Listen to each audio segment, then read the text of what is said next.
नमस्कार प्रिय दोस्तों, आप सभी को श्री कृष्ण जन्माष्टमी की हार्दिक शुभकामनाएं। इस शुभ अवसर पर भगवान श्री कृष्ण की असीम कृपा आप पर बनी रहे। आपका जीवन सुख, शांति और समृद्धि से परिपूर्ण हो। जय श्री कृष्ण। दोस्तों, श्रीमद् भगवद गीता वह पवित्र ग्रंथ है जो आज के समय में भी हमें जीवन के हर मोड़ पर बहुत काम आती है। तो आज इसके 20 अत्यंत महत्वपूर्ण विचारों को मैं आपको एकदम सरल हिंदी, अंग्रेजी या जो भी आसान भाषा में हो उन शब्दों में समझाऊंगा। इसलिए अगले कुछ मिनट आपको मेरे प्रत्येक शब्द को बड़े ध्यान से सुनना और समझना चाहिए ताकि आपके जीवन में भी कल्याण हो सके। तो चलिए बिना समय गंवाए बढ़ते हैं इस पौराणिक इतिहास के उस सबसे बड़े ज्ञान के खजाने की ओर जो न केवल इस दुनिया के बल्कि इस सृष्टि के सबसे बड़े मोटिवेशनल स्पीकर भगवान श्री कृष्ण जी द्वारा दिया गया है। इसे आसानी से समझकर और अपने जीवन में फॉलो करके कोई भी इंसान वह सब कुछ बन सकता है जो वह चाहता है, चाहे सफलता पाना हो या खुशियां पाना। मन में शांति चाहिए, मैनेजमेंट सीखना हो या अपनी जिंदगी बेहतर बनानी हो। श्रीमद् भगवद गीता से महान कोई और दूसरा कोर्स हो ही नहीं सकता। इसलिए मैं आपको सरल शब्दों में इन 20 विचारों को अच्छी तरह से समझाऊंगा। तो चलिए शुरू करते हैं। पहला उपदेश। आज आप अपनी जिंदगी में जो कुछ भी हैं वह केवल और केवल आपकी सोच की वजह से है। आज कोई भी इंसान अगर किसी लेवल पर है ना, चाहे वह लेवल ऊपर हो या नीचे हो, वह केवल और केवल उस व्यक्ति की सोच की वजह से ही हो पाया है। आपके खुद के सेल्फ बिलीफ यानी आत्मविश्वास की वजह से है। अगर एक भिखारी भी अमीर बनना चाहता है, अगर वह दिल से बनना चाहता है और खुद पर विश्वास रखता है, तो वह अमीर बन सकता है, बस अपनी सोच की वजह से। इस दुनिया में किसी दूसरे व्यक्ति की कोई औकात नहीं है कि वह किसी को अमीर बनने से रोक सके। वहीं इसके विपरीत यदि कोई अमीर बर्बाद होना चाहता है ना, तो वह भी आसान है, बस वह अपनी इच्छा शक्ति को कमजोर कर ले। अगर कोई क्रिकेट का भगवान कहलाता है तो वह केवल और केवल उसकी सोच की वजह से है। अगर कोई एथलीट गोल्ड मेडल अपने देश के लिए लेकर आता है तो वह केवल और केवल उसकी स्ट्रांग विल पावर की वजह से होता है। किसी भी लक्ष्य को वास्तव में हासिल करने में यानी अपनी आंखों से खुद को सफल होते हुए देखने में काफी समय लग सकता है। हो सकता है 5 साल लग जाए या 30 साल, यहां तक कि अपनी पूरी उम्र भी लग जाए। लेकिन जितने साल तक आप अपने मार्ग से नहीं भटकते, तो वो केवल और केवल आपकी सोच की वजह से ही वह संभव होता है। अगर आपने अपने मन में ही किसी लक्ष्य को पहले ही जीत लिया है और सोचते हैं कि मैं इसे जीतूंगा ही या मैंने इसे जीत लिया है, तो उस लक्ष्य को हकीकत में जीतना मात्र एक औपचारिकता बन जाती है। हमें बस अपने कर्म को करते जाना चाहिए और उसके फल की चिंता नहीं करनी चाहिए। कर्मों के फल तो ईश्वर देते हैं। दूसरा उपदेश। इस दुनिया में जब भी कोई मनुष्य महान बनकर कुछ करता है तो बाकी दुनिया भी वैसा ही करने लग जाती है। अब इस विचार को आज के परिवेश में देखते हैं। आजकल हम देखते हैं कि जब कोई फिल्म का हीरो किसी नए डांस स्टेप्स के साथ आता है या किसी एक नए ही अलग स्वैग में आता है तो वह ट्रेंडिंग में आ जाता है और हर कोई उसकी कॉपी करने में लग जाता है और वही ट्रेंड बन जाता है। और आश्चर्य की बात यह है कि ऐसी ही बातें श्री कृष्ण ने महाभारत में अर्जुन से कही थीं, जो हजारों साल पुरानी हैं। श्री कृष्ण ने अर्जुन से कहा था कि हे अर्जुन, अगर तू लड़ाई नहीं करेगा, अपना कर्म नहीं करेगा, तो हर कोई तेरी बुराई करेगा और तेरे वंश को गालियां देगा कि अर्जुन कितना कायर था। लेकिन अगर तू युद्ध करके जीत जाएगा ना, तो आने वाली दुनिया में तू एक उदाहरण बन जाएगा। यह उदाहरण होगा कि धर्म की अधर्म पर जीत सदैव होती है और अर्जुन की बहुत तारीफें होंगी। तेरी आने वाली पीढ़ियां भी तेरी तरह ही करने की कोशिश करेंगी। भगवान श्री कृष्ण के इस वाक्य में एक और गहरा अर्थ छिपा है। ध्यान से सुनिएगा। अगर आज आप अपनी जिंदगी में किसी ऐसे स्तर पर हैं जिस पर जाना किसी सामान्य इंसान के लिए आसान नहीं है, तो आपको अपने उस उच्च स्तर से इस दुनिया में एक ऐसा उदाहरण स्थापित करना होगा जिससे सबकी भलाई हो सके और सबको सही मार्ग दिखा सके। तीसरा उपदेश, खुश रहना या दुखी रहना आपकी खुद की मानसिक स्थिति होती है और इसका बाहरी दुनिया से कोई लेना देना नहीं है। आप खुशी और दुख को दो कुएं की तरह मान लीजिए और अब आपका निर्णय है कि आप किस कुएं में रहना चाहते हैं। अगर आप खुशी वाले कुएं में होते हैं तो कोई कितना भी आपको वहां से निकालने की कोशिश कर ले, यानी कि आपको दुखी करने की कोशिश कर ले, पर यहां पर निर्भर करता है कि आप उस खुशी वाले कुएं से बाहर निकलना चाहते हैं या नहीं। यही बात दुख वाले कुएं के साथ भी होती है। अगर आप दुख वाले कुएं में अफसोस करके बैठे हैं और आपने मान लिया है कि आपको तो दुखी ही रहना है, तो इस दुनिया का सबसे बड़ा मोटिवेशनल स्पीकर यानी श्री कृष्ण जी भी आपको मुस्कुराहट नहीं दे सकते। खुश रहना या दुखी रहना दोनों आपके चुनाव पर निर्भर करता है। आप जैसा रहना चाहते हैं वह आपकी मर्जी के अनुसार ही होगा। चौथा उपदेश, आपको हमेशा ध्यान में रखना है कि इस संसार में आप अपने आप को बेहतर बनाने के लिए आए हैं, कुछ बेहतर सीखने के लिए आए हैं, और जो ऐसा नहीं कर रहा है वह हर दिन मर रहा है। ईश्वर कहते हैं कि इंसान का नाश दो तरीकों से होता है। एक तो तब जब उसका शरीर बूढ़ा हो जाता है और रगों में खून दौड़ना बंद हो जाता है और दिल काम करना बंद कर देता है और अंततः उसकी मौत हो जाती है। वैसे इस बात को तो हम सभी जानते ही हैं। अब आपके मन में सवाल आता होगा कि दूसरी मौत कब होती है, तो इसे जानिए। इंसान का दूसरा नाश तब हो जाता है जब वह अपने मन से हार जाता है और यह मान लेता है कि मैं तो इस काम को करने लायक नहीं हूं। जब इंसान अपने आप को, अपनी समस्याओं को खुद की काबिलियत से बड़ा मान लेता है और सोचता है कि यह समस्या तो मेरे से बहुत बड़ी है, मैं इसका सामना नहीं कर सकता, और जब इंसान की हिम्मत मरती है तो वह इंसान एक जिंदा लाश की तरह हो जाता है। पांचवां उपदेश, इस दुनिया में हर वह चीज जिसकी शुरुआत होती है उसका कभी ना कभी अंत अवश्य होता है, और जब किसी भी चीज का अंत होता है तो ठीक वहीं पर एक नई शुरुआत भी हो जाती है, और यह चक्र ऐसे ही कई अनंत सदियों तक चलता रहता है और ऐसे ही चलता आया है और आगे भी ऐसे ही चलता ही रहेगा। जब तक यह कायनात रहेगी तब तक यह चक्र ऐसे ही चलता रहेगा। चक्र होते ही ऐसी चीजें हैं जो कभी खत्म ही नहीं हो सकती। आप थोड़े समय के लिए खुश रहोगे, उसके बाद थोड़ा दुख मिलना शुरू हो जाएगा और फिर कुछ दिनों के बाद आप पूरी तरह से दुखी हो जाओगे। फिर आपके पास कहीं से थोड़ी सी उम्मीद की किरण आएगी और आपको अच्छा लगने लगेगा, और आपको यह लगने लगेगा कि आपका अच्छा वक्त आ रहा है और आपको सुख मिल रहा है। एक समय आने पर आपको वह खुशी भी एक चरम पर होगी, लेकिन दोस्तों वहां भी आप कुछ पल के लिए रुकेंगे। पहाड़ की चोटी पर जाने के बाद वहां से केवल नीचे आने का ही रास्ता बचता है और आपके सुख कम होने लगते हैं। फिर आप नीचे आएंगे, फिर आप ऊपर चढ़ेंगे।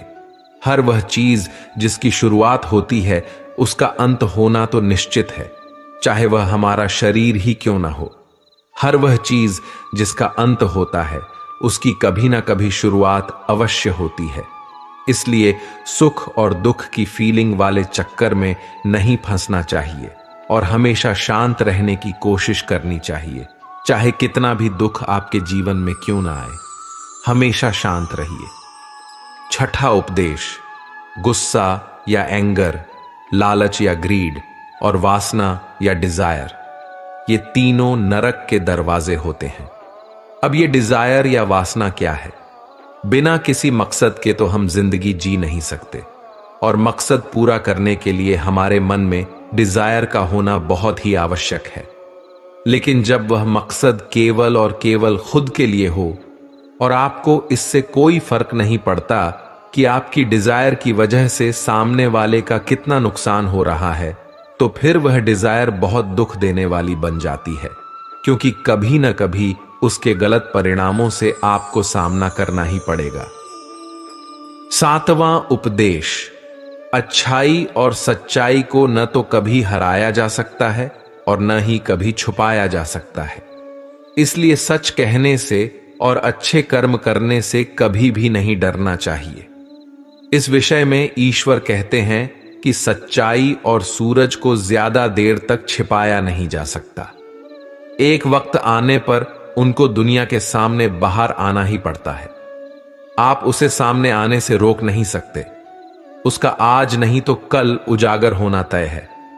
इसलिए यदि आप आज कोई ऐसा काम कर रहे हो जो सही नहीं है, जिसमें छल या फरेब है, तो आपको उस काम को आज ही छोड़ देना चाहिए, क्योंकि किसी न किसी दिन आपकी सच्चाई इस दुनिया के सामने अवश्य ही उजागर हो जाएगी। आजकल लोग अपनी लाइफ में बहुत सारे झूठ प्रतिदिन अपनी आदतों में बोलते ही रहते हैं। कई बार किसी के आरोप से बचने के लिए झूठ बोल देते हैं, तो कई बार अपना फायदा लेने के लिए झूठ बोलना पड़ता है।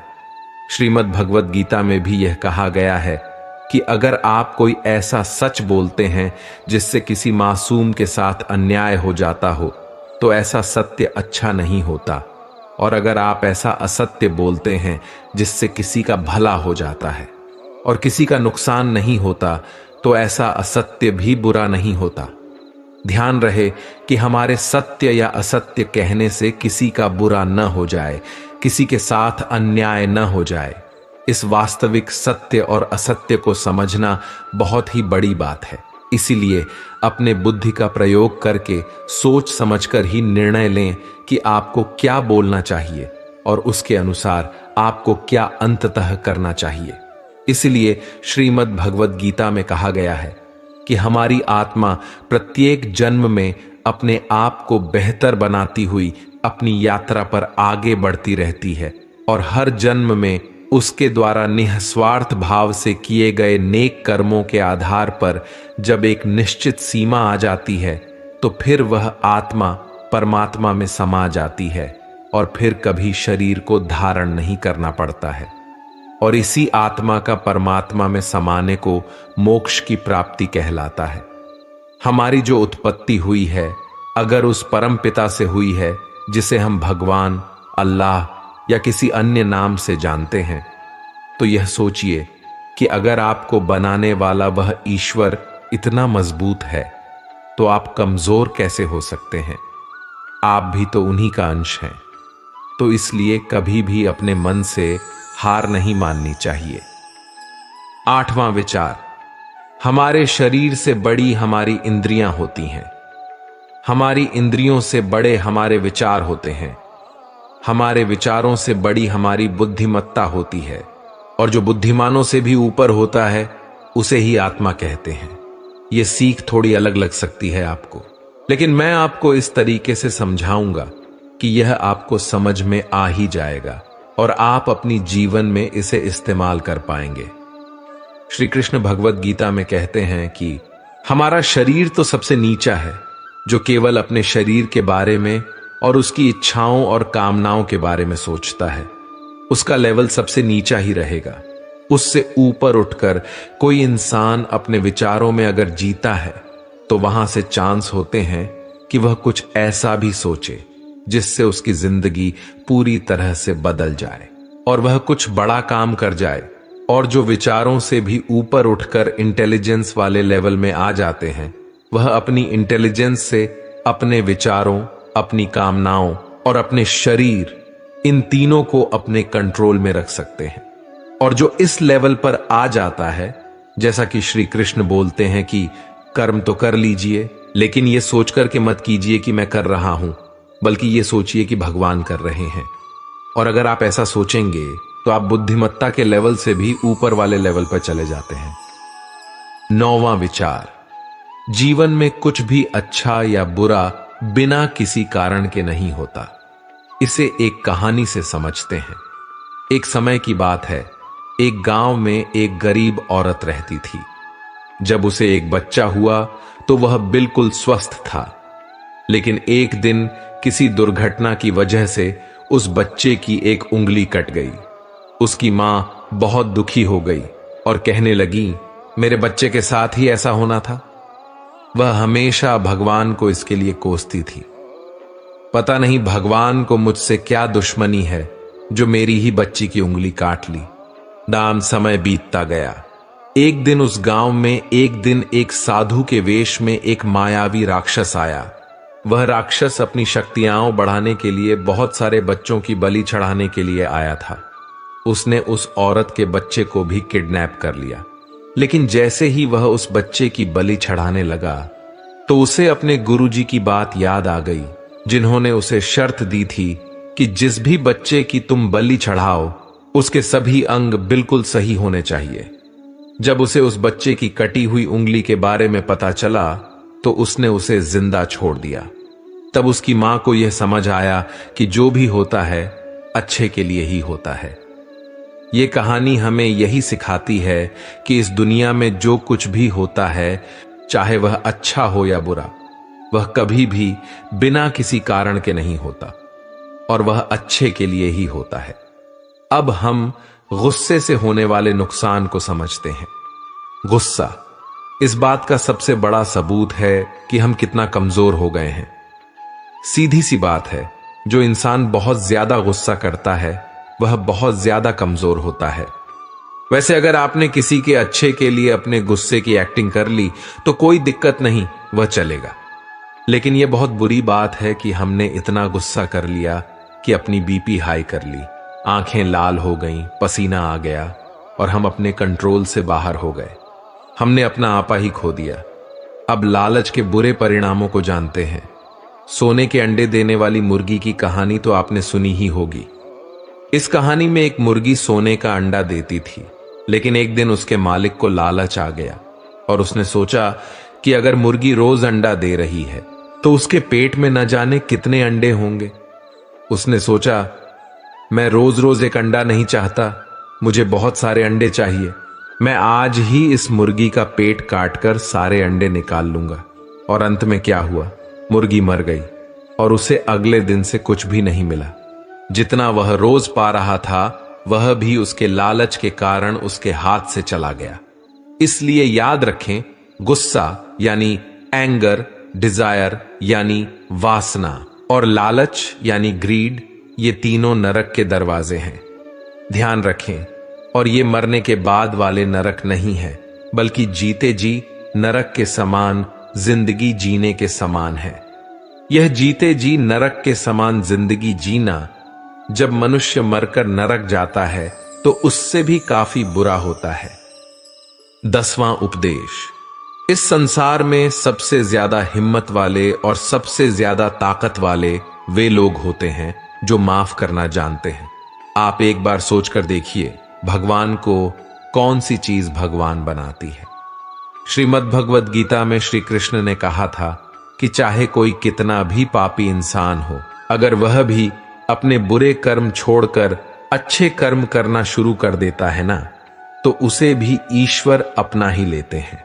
यानी कि भगवान इस पूरी सृष्टि के मालिक होकर भी इतने नेक दिल हैं, इतने पवित्र दिल हैं कि उनके दिल में सभी के लिए जगह है।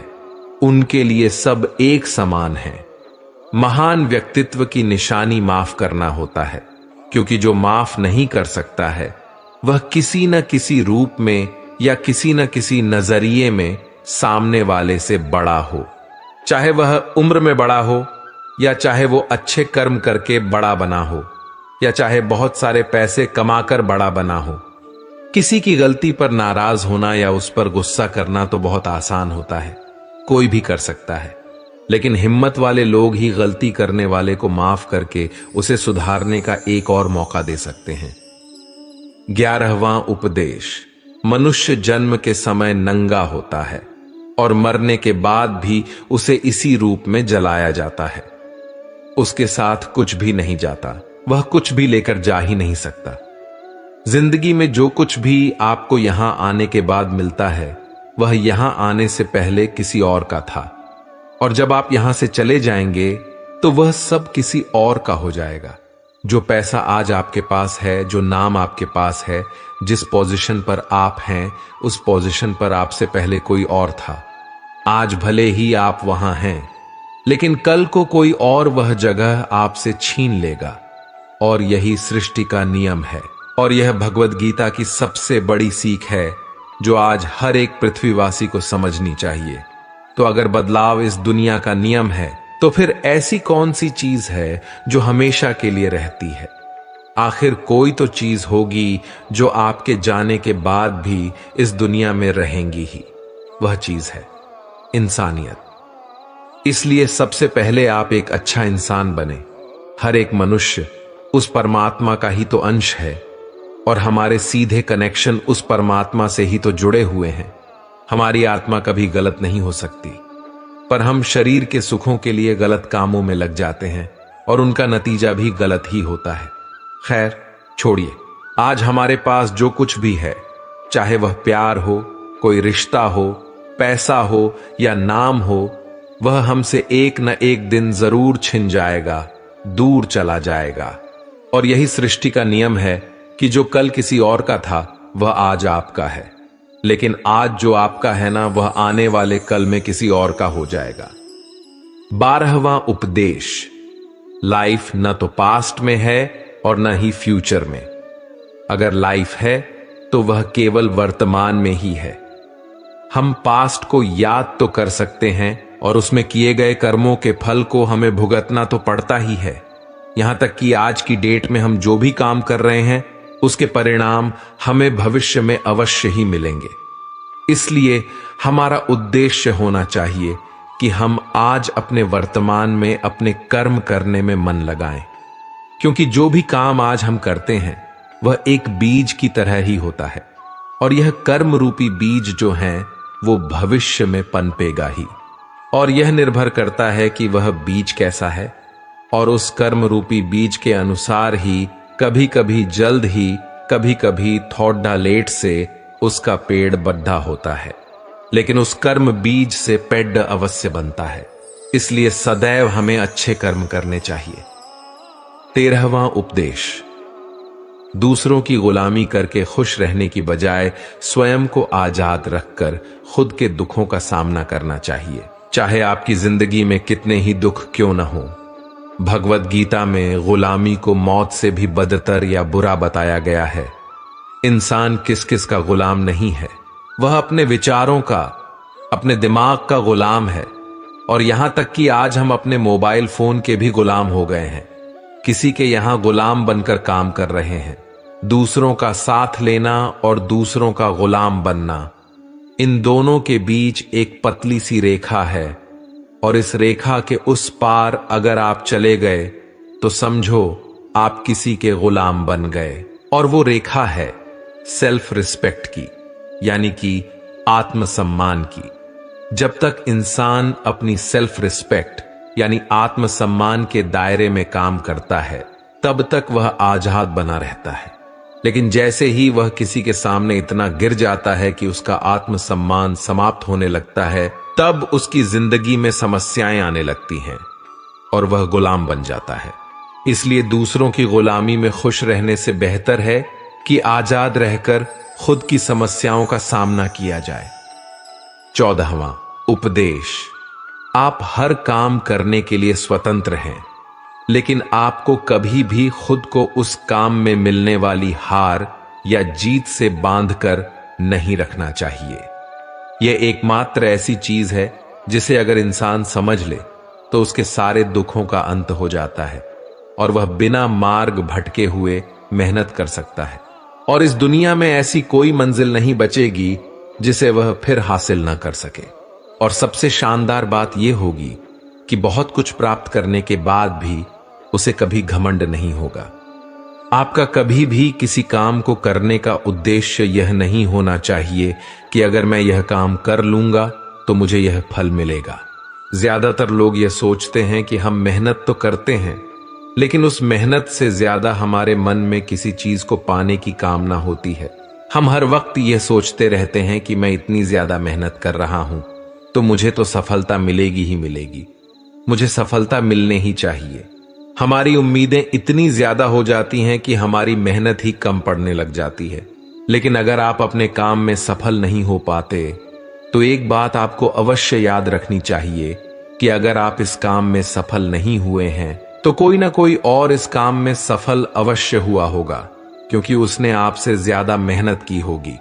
और अगर वह सफलता उसे न मिलकर आपको मिल जाती तो उसके साथ अन्याय हो जाता, क्योंकि उसने आपसे ज्यादा मेहनत की है, क्योंकि उसके कर्म आपसे ज्यादा संघर्षशील रहे हैं। और जिस दिन आपके कर्म सबसे ज्यादा संघर्षशील बन जाते हैं उस दिन आपको भी सफलता अवश्य ही मिल जाएगी।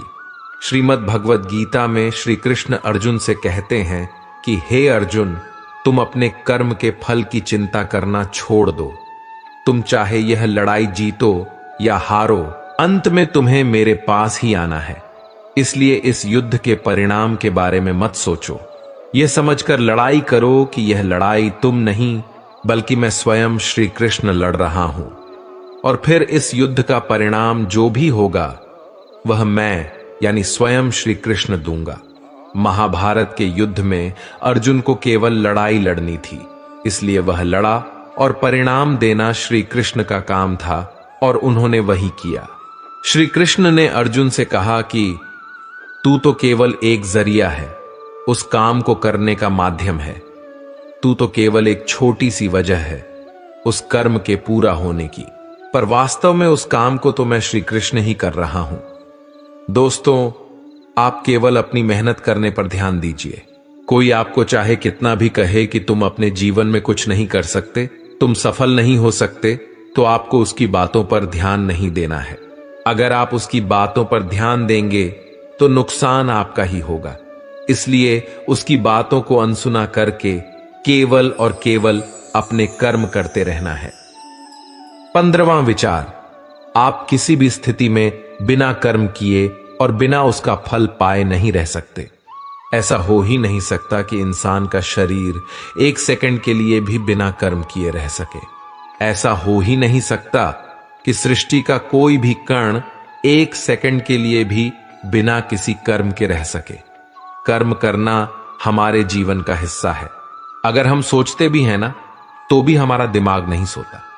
हम सांस लेते हैं, सपने देखते हैं। हमारे शरीर के हर अंग में करोड़ों की संख्या में सूक्ष्म कण हमारे काम करने में लगातार लगे रहते हैं।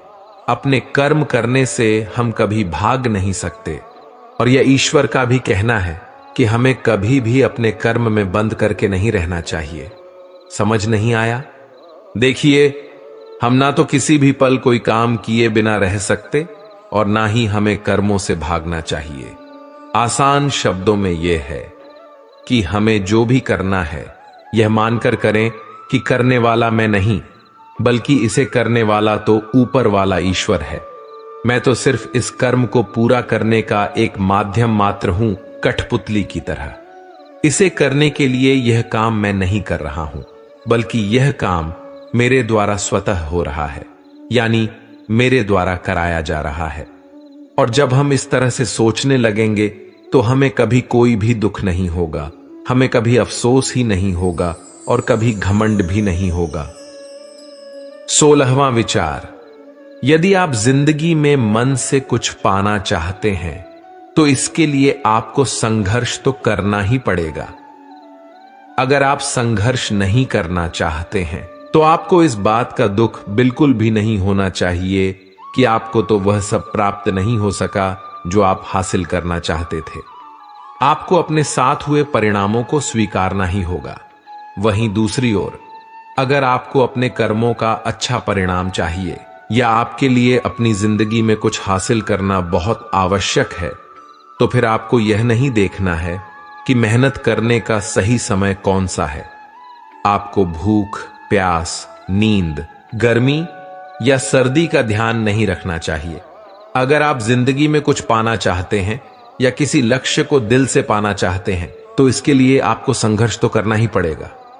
अगर आपके अंदर संघर्ष करने की इच्छा नहीं है तो फिर आपको जितना भी मिले, कम या ज्यादा, उसका सामना करने के लिए तैयार रहना होगा। आपको इस बात का साहस होना चाहिए कि जो भी दुख या परेशानी आए उसे सहन कर सकें, क्योंकि यह तो आपकी जिंदगी है। आपकी मेहनत ही आपके सपनों को पूरा करने की कुंजी है। यदि आपने मेहनत नहीं की, संघर्ष नहीं किया, तो परिणाम स्वरूप आपकी स्थिति वही रहेगी जैसी तब थी जब आपने सपना देखना शुरू किया था। आपको अपने सपनों के लिए हर हाल में संघर्ष करना ही होगा। 17वां उपदेश। दोस्तों, आपकी जिंदगी केवल तब बदल सकती है जब आप अपने सोचने का तरीका ही बदल लेते हैं। जब आप एक अलग तरीके से सोचते हैं, उन सब चीजों को ध्यान में रखते हैं जो आज आपके पास में है। केवल आपका खुद को अलग देखने और अलग सोचने का तरीका ही आपको इस दुनिया में सबसे अलग बना सकता है। हम सब अपनी लाइफ में बहुत कुछ करना चाहते हैं। हम सब सपने देखते हैं कि मेरे पास करोड़ों रुपए हों। हम सब चाहते हैं कि काश मेरे पास एक शानदार बड़ी सी कार हो, काश मेरे पास बहुत ही प्रॉफिट देने वाला बिजनेस होता। ऐसा सोचना बहुत अच्छी बात है। सोचिए, हर किसी को हक है। सोचते हैं, अगर आप एक अच्छी कल्पना कर सकते हैं तो यह इस बात का बहुत बड़ा सबूत है कि आप जिंदा हैं और अपनी जिंदगी जी रहे हैं। आपको अपने बड़े बड़े सपनों के साथ अपना सोचने का तरीका भी बदलना पड़ेगा। अगर आपको वे सभी चीजें हासिल करनी हैं जो आज तक आप हासिल ही नहीं कर पाए हैं, तो आपको कुछ ऐसा करना पड़ेगा जो आज तक आपने नहीं किया है। अगर आप वही सोचते रहेंगे और वही करते रहेंगे जैसा आप आज तक करते आए हैं, तो आपको इस बार भी वही मिलेगा जो आपको आज तक मिलता आया है। कुछ अलग पाने के लिए कुछ अलग करना पड़ता है। आपका अपनी परिस्थितियों को देखने का अलग नजरिया और अपने काम करने का एक अलग विशेष तरीका ही आपको एक विशेष और महान इंसान बना सकता है। 18वां उपदेश। चाहे कोई भी काम हो, वह अच्छा हो या बुरा, केवल और केवल एक ही कारण से होता है कि उस काम को करने के पीछे आपका इरादा क्या है। आप उस काम को क्यों करना चाहते हैं? विचार करें कि कहीं आप उस काम को केवल अपने स्वार्थ को पूरा करने के लिए तो नहीं कर रहे हैं, या फिर आप उसे किसी और का भला करने के लिए कर रहे हैं। काम भले ही एक हो, लेकिन उसका परिणाम इस बात पर निर्भर करता है कि आपका उद्देश्य सही है या गलत। महाभारत के युद्ध में लड़ाई तो पांडव भी लड़ रहे थे और उसी लड़ाई को कौरव भी कर रहे थे, पर दोनों के उद्देश्य बिल्कुल अलग अलग थे। एक तरफ पांडव धर्म के लिए युद्ध कर रहे थे, वहीं कौरव अधर्म के लिए लड़ रहे थे। दोनों एक ही मैदान में थे और दोनों ही अपनी संपूर्ण शक्ति और कौशल से एक दूसरे से लड़ रहे थे। काम एक होने के बावजूद भी, मेहनत एक होने के बावजूद भी कौरवों को हार मिली और पांडवों को जीत। इस हार और जीत का कारण केवल एक ही था, इरादा। एक का इरादा सत्य के लिए लड़ना था, जबकि दूसरे का इरादा गलत के लिए। 19वां उपदेश। क्या हम अपने मन को गुलाम बना सकते हैं? हमें लगता है कि मन को गुलाम बनाना काफी मुश्किल होता होगा, लेकिन भगवान श्री कृष्ण कहते हैं कि इस दुनिया में ऐसा कुछ भी असंभव नहीं है और हम अपने दिमाग को, अपने विचारों को और अपने आप को खुद के वश में कर सकते हैं, बशर्ते अगर हम ऐसा करना चाहें तो।